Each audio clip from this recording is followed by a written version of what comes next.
What if leadership didn't stop when your career ended, or even when your life did? In today's episode, I sit down with Justin Maxwell to explore a powerful idea: how to lead your family, your business, and your wealth in a way that echoes for generations. We talk about why most people are being led by their financial advisors instead of being the other way around, and how to flip the script. We unpack how to show up as a leader at home when no one's watching, and how to build a legacy so strong it leads even after you're gone. If you want to build more than just success, if you're aiming for significance, this episode is for you.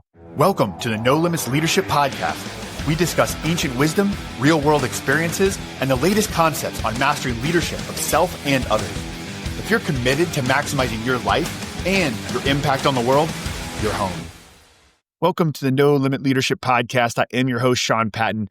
I'm very excited to have Justin Maxwell today. He's a values-driven entrepreneur, advisor, and leader who helps business leaders build wealth that aligns with their purpose. He brings a rare blend of financial acumen, business insight, and personal conviction.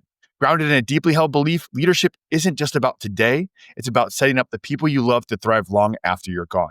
I'm excited for this conversation, Justin. Thanks for being on today, man. Yeah, Sean, I'm really grateful for the opportunity. I love the work you're putting out in the world and the leadership that you embody, and I'm excited to connect with your audience today. Man, one of the things that when we talked multiple times ago, we've known each other for a while now, was fatherhood, right? Because as a new father, you're an experienced father. You've got, is it 4 kids? Is that right? Yeah, 4 kids. Yeah, 4 children. 4 wild. Man, how were their ages? 10, 7, 3, 9 months. Yeah, you've got them spread out and everything, man. I'm new to the game, so I have much to learn. And obviously, I'm interested in leadership. So how has becoming a father, or how over the years, how's that changed your definition of leadership? Yeah, it's changed pretty dramatically for me because I'm a very rigid person. And so I have high expectations for people around me. But when you have children, you have to learn really quickly that children don't just automatically jump in line with your rigidness. They're very creative and free-flowing and think on their own. And if you just want to force leadership and force them to do everything you're doing, you're going to find a lot of opposition. And I think that's apropos, in any endeavor we have, is you have to learn to get to the level of the child and bond with them in order to lead them. And I think that's what's changed for me most is, and honestly, I'll be really honest, I'm still working on it. I'm not perfect at this. I still have rigidity feelings. I still have those drives to just go do this and just get it done and do it in the way that I want in my head. But I'm changing, and I know that that's not the way that's best to lead my children and my family. It doesn't work. It's going to result in pushback down the line, and it won't lead to the rich relationships that I desire with my family. Has that challenged you to maybe relook your rigidity in your own self-leadership? Yeah, for me, yes. I think it's a longer process than I'd like, but it's definitely something that I'll just share an experience. So everyone's always got to go find inner child and figure out the traumas that happened in your past. Well, I grew up in a very stable household. So nothing is obvious to me of traumas that I had, or I wasn't abused. I grew up in a very loving home with high standards. But me going back and really trying to find, why do I behave this way? What is making me think when people respond this way to me or people act this way? Why do I respond in X or Y or Z manner? And doing that work has opened that up to the possibility that I have a lot more choice around those things than I first imagined, but it's still not fully there yet. And I think that that's a part of leadership in of itself, of being able to acknowledge that you're working on it, you're becoming something, but you're still a work in progress. I love the term, you're a rough stone rolling. I like that term. You're just slowly getting smoothly tossed around and banged across other rocks until you're smooth, but it's a long process. Well, and I love your intentionality with that, because I think maybe one of the differences around someone who is really trying to be a leader, and especially a leader of themselves, which I think is a pre-qualifier. You have to be open to growth and getting better, is the willingness to do that honest self-assessment and do intentional work on who you are and who you're trying to become, and have enough, it could be confidence from yourself, or just enough drive or enough desire to get better, to do some of that hard, honest self-assessment and self-awareness work. You mentioned, why, okay, I'm this way. Why am I that way? What could be some contributing factors? I know that's been a big work for me. One of my big drivers is to matter. Like I have this thing, but my mindset coach and I have this alter ego, my pattern that we call Mr. Matter. Inside me, I'm this drive of like, I have to matter. So like I have to make my life matter. I have to make my work matter. And while that, to your point, has made you very successful, like your rigidity, your drive, and my drive, and I still believe like you should make your life matter. I still want to matter. But when we let that take over for us, it starts to become this negative experience of anxiety, of fear. And it's lessening our experience of life instead of us owning that and be like, oh, that's a tool of mine. That's a pattern I can own versus that pattern owning me and impacting my other relationships and my life. Yeah. I don't know. Does that make sense? No, it really does. And something that stood out to me, and I don't know if this is a thought to you, but I love that phrase. The thought, as you're explaining, I want to matter. But the question that popped in my mind, matter to who? It matter to yourself, matter to your family, or matter to people that aren't in line with your values. So like that type of work too also matters. And as you're going through this is, who are you actually doing this for and why are you doing this? What are you trying to accomplish? And when you get really clear on like the who and who you're actually trying to do this world for, I think that helps people a lot because oftentimes people get distracted. They want to do the world for other people that don't care about them instead of doing the world for the people that do care about them. Such a good point. I think in today's world too, like, you and I both put out a lot of content and stuff, and even in the comment section, right? Like, I forget the exact quote Alex Ramosi has, but he's like, and my business coach has said similar things around, if this isn't someone who is like already done what you're trying to do, or is already a person that you're trying to become, or is a shared confident that, loves and wants the best for you, like why I would, place the value on those opinions appropriately, right? Yeah. No, yeah. I really like Yeah. that. Yeah. Yeah. I think it's super important because I think the fear of judgment of other people, the opinions we have, the way we're conducting our life, the way we're leading, if you're leading a team, their opinion matters, but not everyone's doesn't, especially when it comes to your life. So, take those things in mind. One of the things that you brought up before, and I've seen you talk about, is leading your family with a generational impact in mind, not just the day to day. And like in practical terms, like what does that mean to you? Yeah. So I work with a lot of business owners and I've identified a pattern that I think is just very common. So most business owners are like an exception in their family. Most of their families have not created the amount of money that they're creating, have not started the level of businesses they're creating. But it's like this person bursts forward above the family standard, we'll just say down here. And is what happens is they burst forward, but because there isn't a generational mindset or a generational perspective in mind, the next generation, or at least definitely 2 generations down the line, just falls right back down to the previous standard of what everyone else was doing before. And is what I have found is that if you can instead have a mindset of, I'm going to burst forward, but we're not restarting. We're not going back to here ever again. My heirs, my generations are going to take off from here, not back here. So we want to create a compounding effect, burst forward, take off. And then your standard of family contribution and thinking and value creation is centered on taking off from where the previous generation started instead of this boom and bust cycle, which is what keeps being repeated around families around the entire world, where one person bursts forward and then it just falls right back to the standard. We can create through our thinking, through our legacy planning, through our estate planning, through our structures, the ability to have it where we're not creating trust fund babies or kids that are entitled, kids that don't learn, kids that don't take advantage and don't create value. But we can create an environment where you're empowering your future generations to take off from where you left off, but the only way you can do that is if you think generationally. If you think towards an end date of, I'm going to get to 75 and then start consuming and using all my assets and spending them, like you're teaching your heirs that consumption is the path to wealth and that they're just going to follow that. They'll consume all that you create. So you have to show and demonstrate and lead that we're a family of producers, a family of givers, a family of value creators up until the time that you pass. Well, I think about, and maybe this is an antiquated concept, but I always thought of the term of the American dream, not as, a 3-2 house with a white picket fence and 2.2 kids and a, golden retriever. But in terms of each generation doing exactly what you said, right? Like each generation doing better. And I think there's a lot to that. I think that sometimes we lose sight of that and we get to this maybe entitlement mindset of like, well, these other people have this other thing. And it's like, to your point, I mean, there might be, you can definitely create generational wealth in one lifetime, or you could definitely change if your family came from addiction and abuse and all things, like you can reset that, immediately.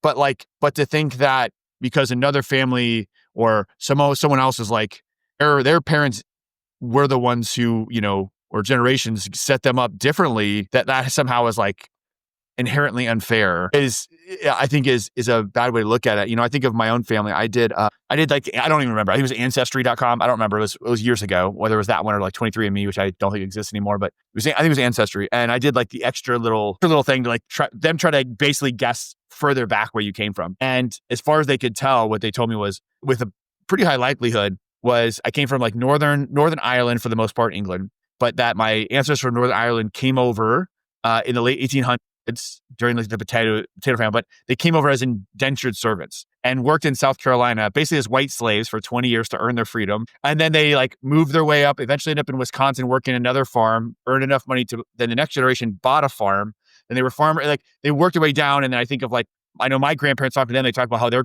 grandparents were in Wisconsin and they were farmers. And then my grandfather, worked 3 jobs. He worked on the line, the GM plant, he worked stuff. He like did all of that. And then my parents' generation had 3 of 6 kids go to college. And then my generation has, an Air Force Academy grad, me as a West Point grad. Not that like that is just also like really great people, like multiple doctors, the first female mathematics professor at like this university. Like, wow. Like, it's just like you see this, but man, this started with like indentured servitude 6 generations ago.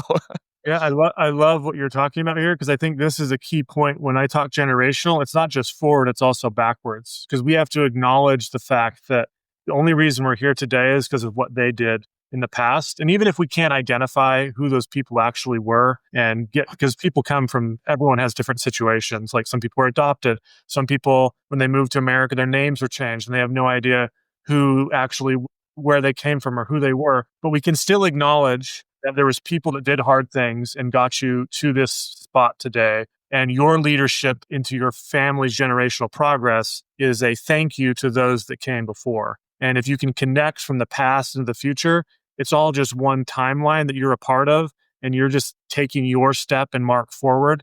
And you're going to do your best to continue to build what you and your family have described as this incremental progress. But I've found that if you can identify it and actually call it out, you're going to increase the likelihood that the next generation is going to keep that progress moving forward, because you've identified it as an actual value that your family cares about. So how do you talk to your family and your kids to try to impart this wider aperture and construct around leadership, around creating, better lives, including wealth generation for you personally, and then with clients as you have these conversations? Like, what does that look like, when they're little, when they're as they get older? Like, how do you teach this and really get this into the fabric of the values of your family? Yeah. So I want to first state something. Like I'm in the thick of this like right now. So it's not like I have this figured out, but I want to share with you what I've created, and I feel really good about what we've created, and you can take it for what you're worth.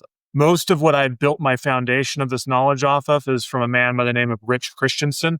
We created a framework called the Legado Family Framework. I believe Legado is Spanish for legacy. I'm not actually positive on that, but it's Legado. So Legado Family Framework. And the idea behind what Rich purports is that you should be creating this, like when you start a business, when you're in business, you create culture, you create values, you create mission statements, you have like really clear identifications of what good looks like. But then when you look at your family, you don't have those things. You don't have family value statements or family mission statements or family doctrines or milestones. You just kind of like let family exist. And you're hoping that just because you exist in the family unit, that it's just going to automatically produce the results you're looking for, which is successful, legacy-minded and value creation children. If you want to do, like, I've been thinking recently about this, most people live life opportunistically. Like if something lands in their lap, they take advantage of it. They take advantage of the opportunity in front of them. And I think sometimes we parent that way. We just opportunistically hope that our children are going to catch on to what we're creating. But as what I would like people to start thinking about is programmatically create the outcomes that give the highest probability within your family. So programmatically create the values that you want your family to stand by and live by. And like go backwards to what your families and heirs and ancestors did before. Like what values did they have? What values did they embody? Which were good, which were bad? We'll take the good and we'll dispose of the bad. But like really connect to it and identify what it is you actually want. And then like live it. Just like you at a business, like the business I see they're most successful, like their employees know what the values are. They know what the company stands for. Like, so you need to reinforce that. So dinner time is an extraordinary period where you can have conversations on how do we embody like we have adventure is one of our values. How did we embody adventure over this last week? Does anyone have any specific examples? And like, we're just asking, and the 3-year-old has no idea what we're talking about, but the 10-year-old is giving really good answers at times. But because we're having the discussion, I know the 3-year-old's going to eventually get it.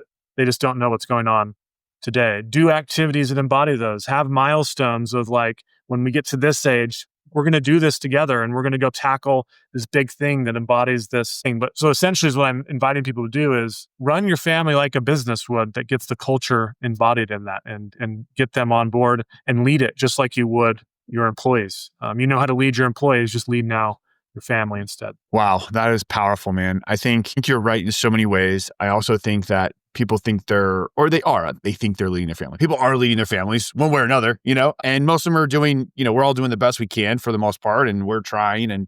But I think, and we think we're creating the right culture and we're instilling values, but I like codifying it, like you mentioned, like what's our mission statement? What are our values? And then because when you write that down, you're able to come back to it and reinforce it. So it's not this like moving target that happens to come up in moments of inspiration or whatever, right? Like it's like you've got these intentional times to come back to these like written out things that your family has. And it kind of comes back to like, when I look at the most successful entrepreneurs and business owners I have, the ones that reach the highest potential are the ones that did things on purpose. Like they deliberately did things. Like they got better at things. They weren't just like hoping that if like things would happen, like they analyzed the data of their marketing really, really intently to dial in like what's working, what's not. A lot of entrepreneurs I know don't do that. They just like throw fuel on the fire. And if something works, they'll like run down that path for a while and hope it keeps working. But they don't like have like a system to identifying that. And is what I want you to start thinking is just be really deliberate around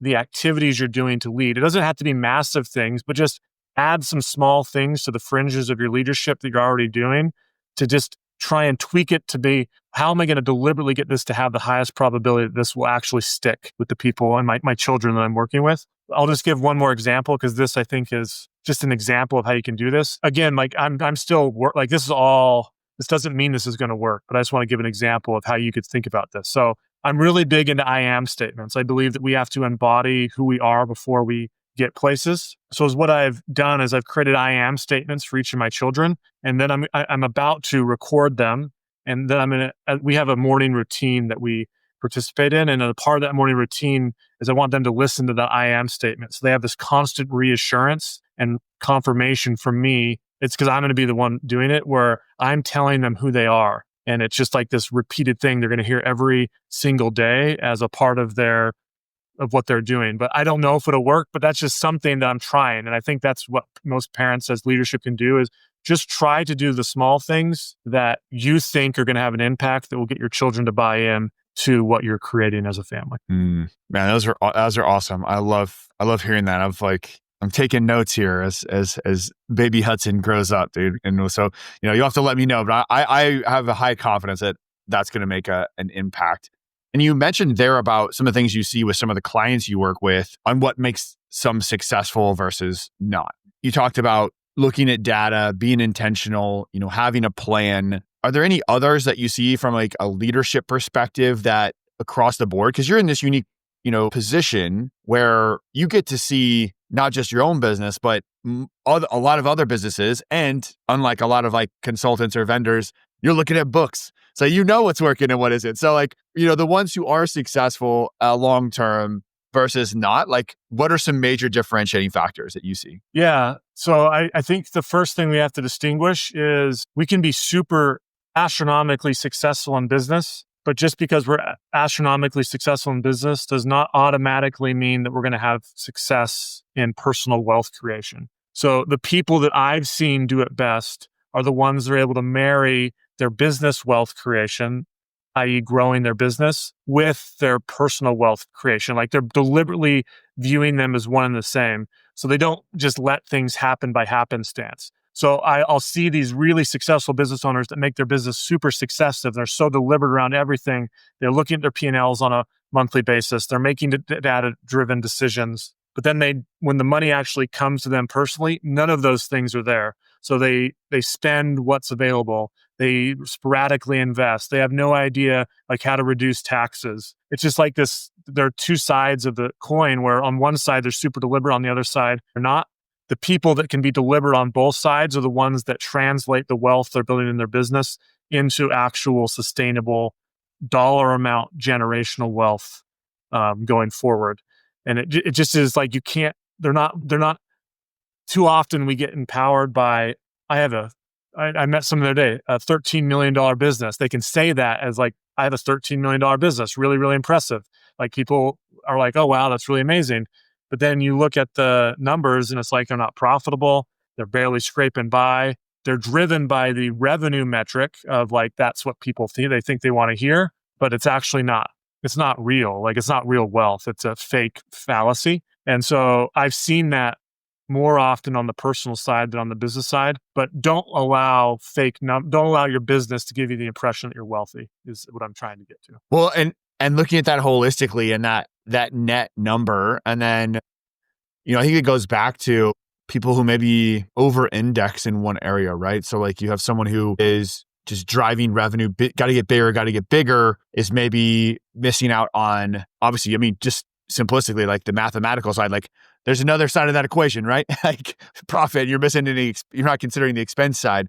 And there's obviously some businesses where you got to spend and invest to get a certain market threshold. There's all that, but to have a plan to get that delta higher. And then to your point, so some people are so focused there that they let other parts of their life, including personal wealth, go. And I think that's a value that's important to me, to the No Limit Leaders community and like-minded people that I'm trying to work with and get across, is like, we're a leader in all aspects of our life. So, sure, you created a $13 million business. Maybe it is making a bunch of money, but it's all going out the back door. Maybe you do have a successful, the amount of people I know, but your health is crap. Yeah. Well, that's not going to be fun in 10 years. Or you haven't had a meaningful conversation with your kids in 3 months. Is that the life you want? Right. So I think it's like this leadership in all aspects of your life and accountability in all aspects of your life, and have that be balanced, knowing that there's going to be moments of time in your life where like you may need to over-index and focus one area, but have the awareness to come back so that you can have this more measured and sustainable approach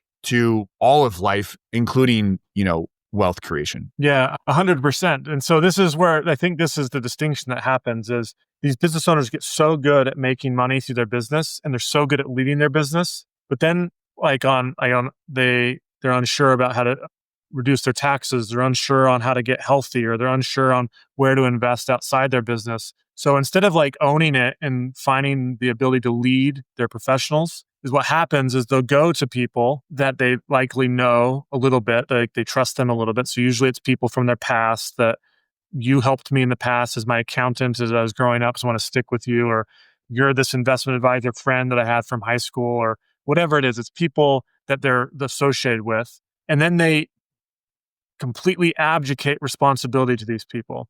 So they say, you just do this for me. You handle my taxes for me. You handle my investments for me. You handle my health for me. And they want to abdicate responsibility, even though they already have the recipe in front of them because they've taken full ownership and leadership of their business, but they abdicate responsibility in other areas. And you have to take responsibility for every area of your life. Doesn't mean that you have to you don't have to do your own taxes, but you have to lead your tax accountant. You have to lead your investment advisor. You have to lead your health coach to where you actually want to go.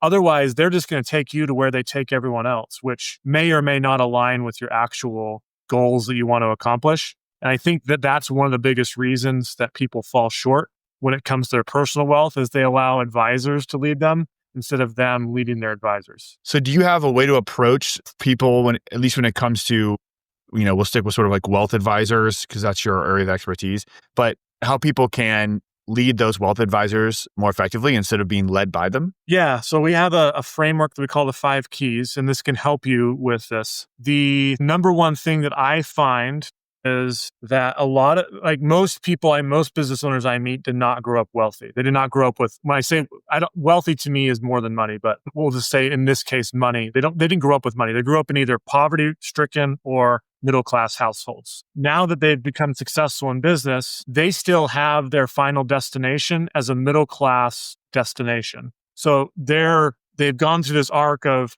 started out middle class at making all this money, but then their destinations they're seeking for are just right back to middle classhood.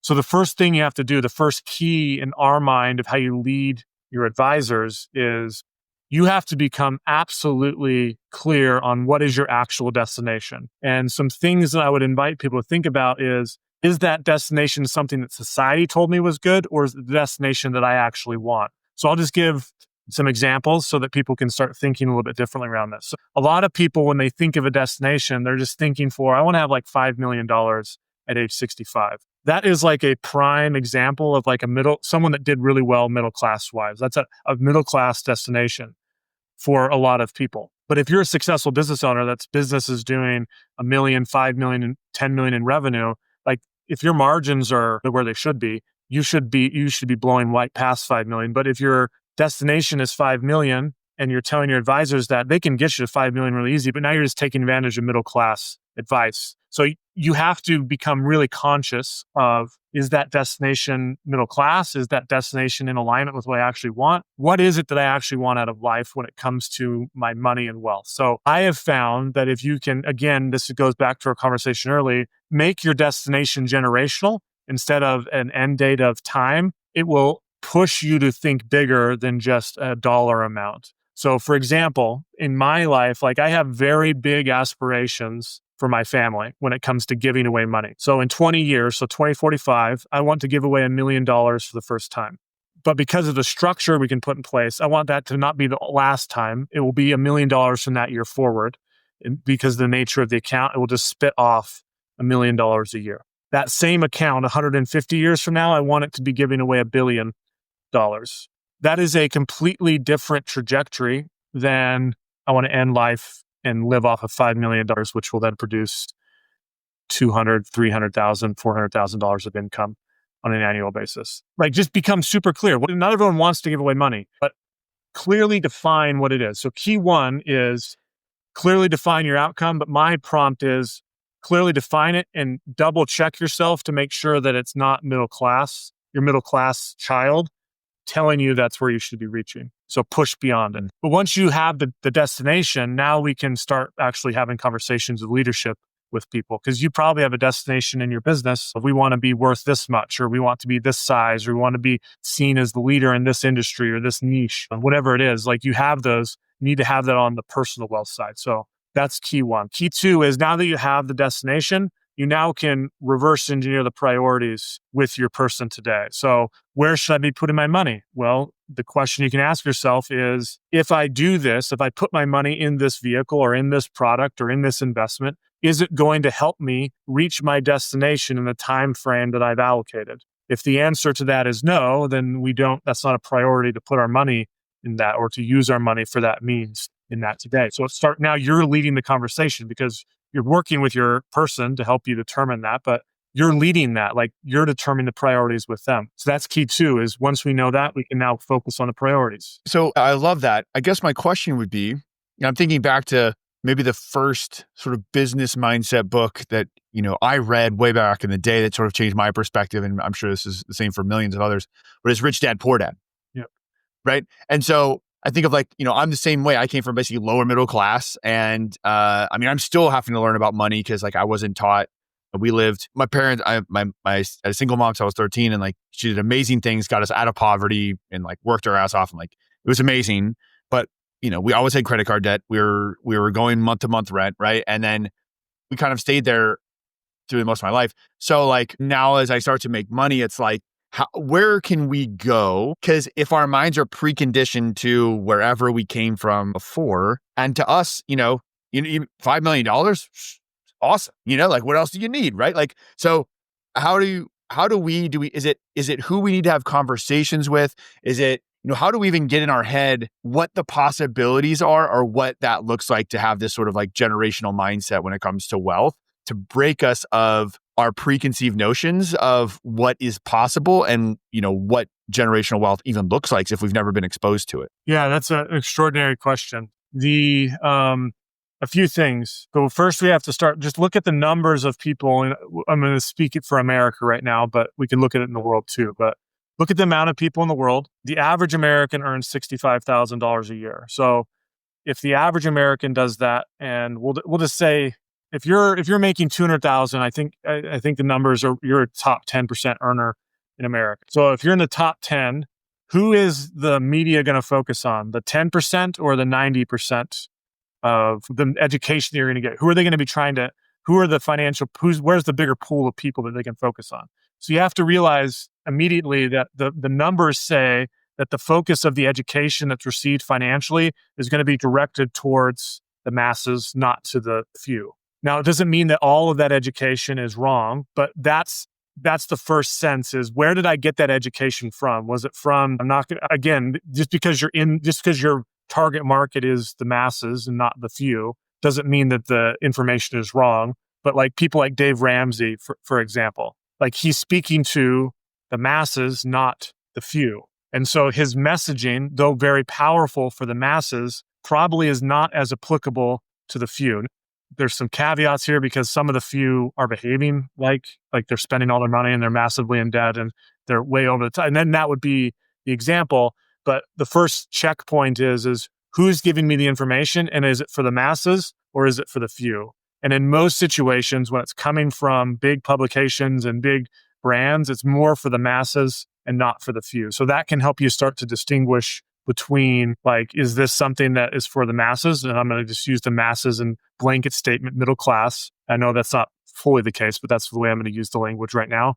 Or is it for the few who have gotten there? The next piece is just start Googling and researching the phrase family office and figure out like what it is that family offices did to actually become wealthy, because they have set a gold standard of we're focused on, usually it's business. We created our wealth through business, and then we diversify the wealth in our own private family office, that our whole purpose is grow the wealth, protect the wealth. So research what it is that they did and how are they creating wealth and what were their aspirations and what were they creating and things of that nature. There are some extraordinary books. I've tried to think of the stinking business. There's a book that was created and written that I really, really like, but right now it's fleeting my memory.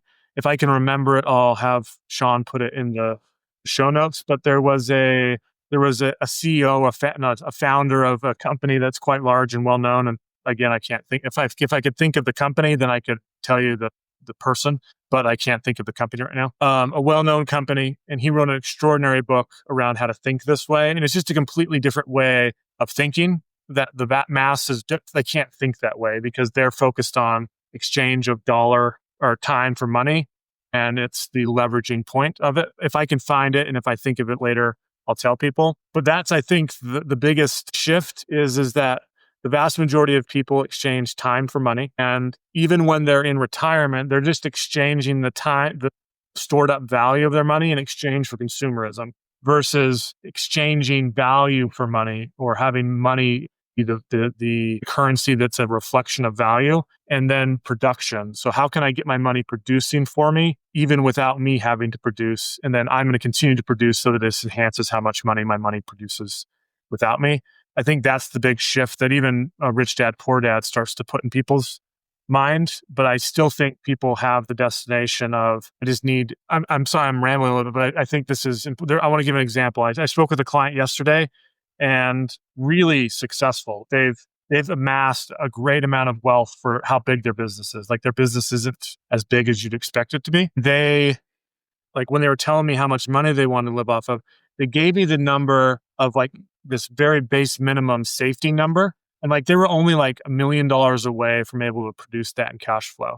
But they still have like 30 plus years of production left. So instead of thinking bigger of, I want to just shoot for this massive number and see if I can hit it, they were still shooting for this very safe number. And I think the reason that people think this way is like, well, I don't want to be too greedy, or I think if I have too much, I won't want to do anything with it. And is what I invite people to do is shoot for something massive. And if you have excess, that just gives you the permission to give a heck of a lot more, to think bigger. I can start a company or organization or a foundation to then help more people in that area. If we shift our focus from the net worth to the net impact, I think that helps as well. I know that I just rambled through a whole bunch of stuff out, but I hope that was helpful to answer your question. So what's the third?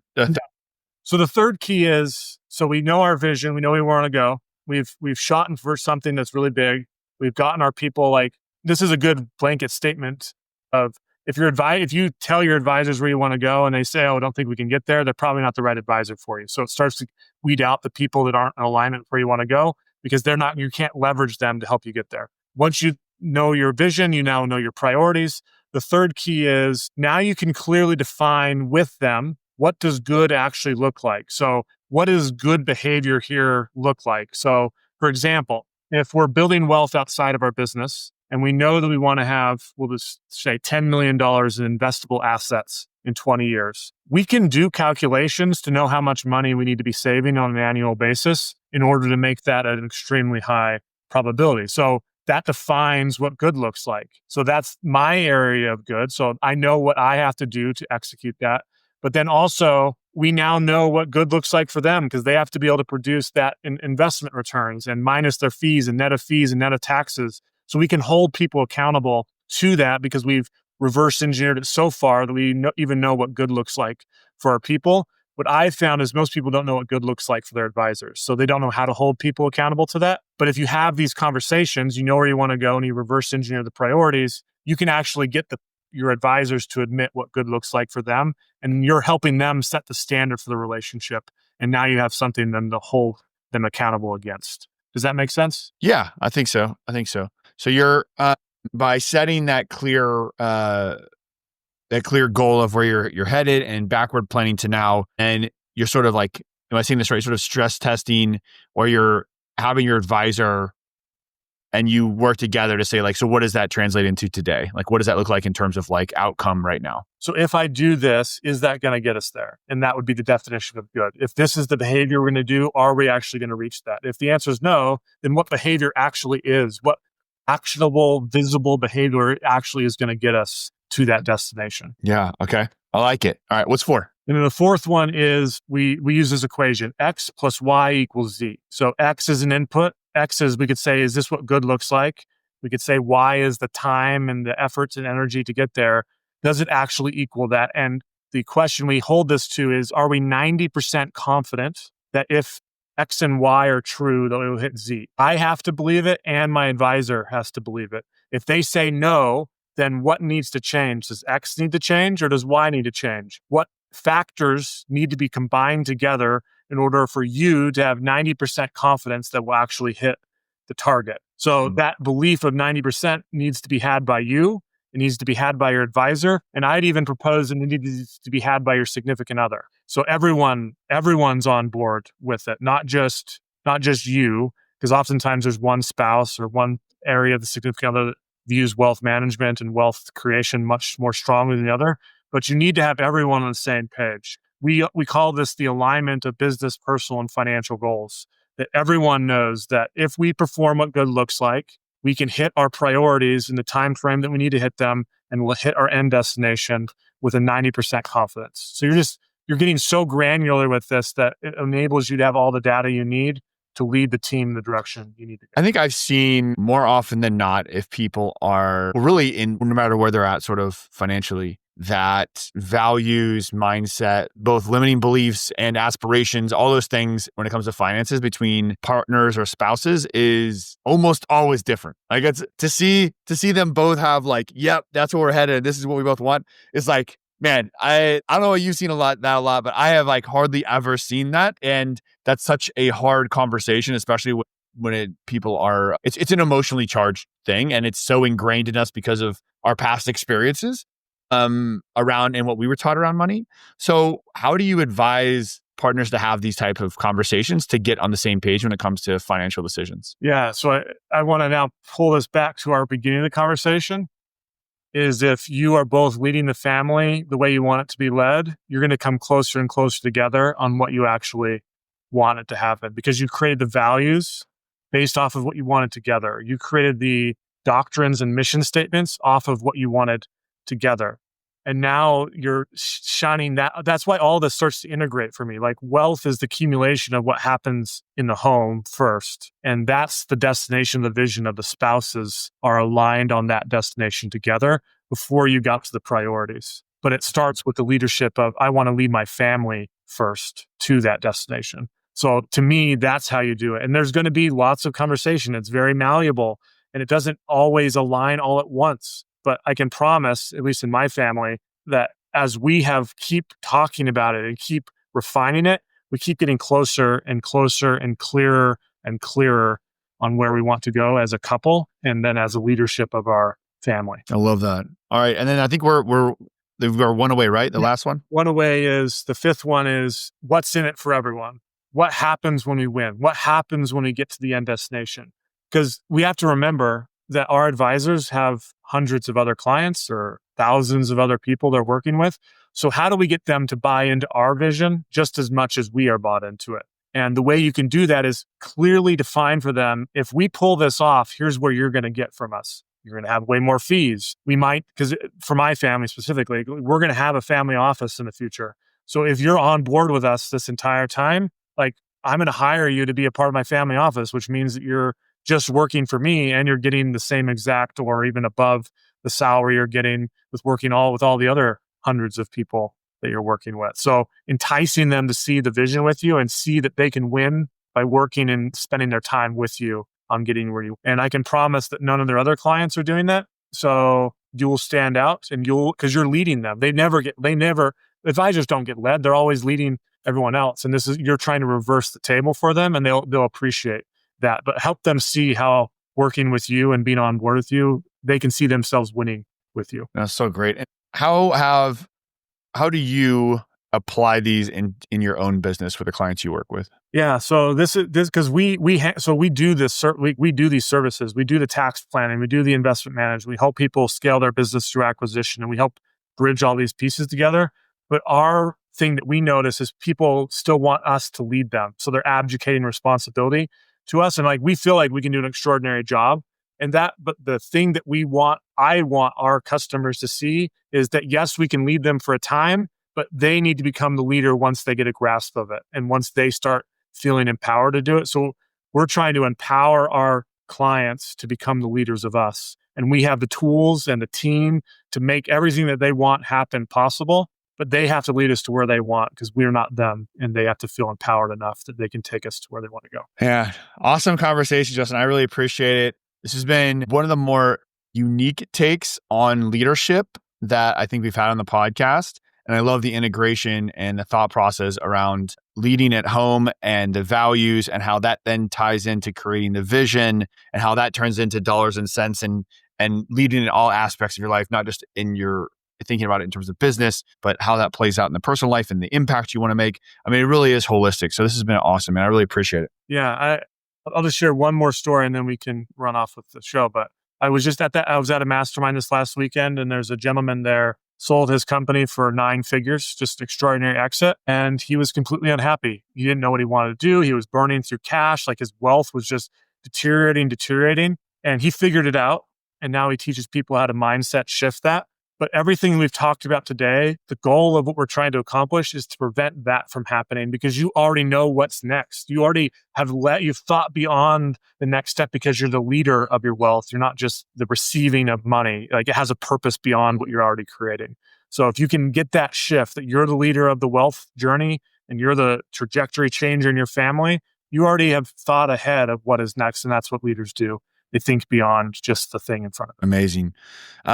We'll put all the links to you and everything talked about in the show notes. But if someone just wants to reach out to you, like, where are you most active? How do they get a hold of you? I think LinkedIn's the best way to get a hold of me. I'm very active there. I'm happy to have conversations in DMs or have brief conversations with folks that are trying to think differently around this. But Justin D. Maxwell, if you just looked in LinkedIn under Justin D. Maxwell, you'd find me, and I'd be able to have a great conversation with people. Awesome. Well, thanks so much, Justin. Have a great day, brother. Yeah. Thank you, Sean. Appreciate it.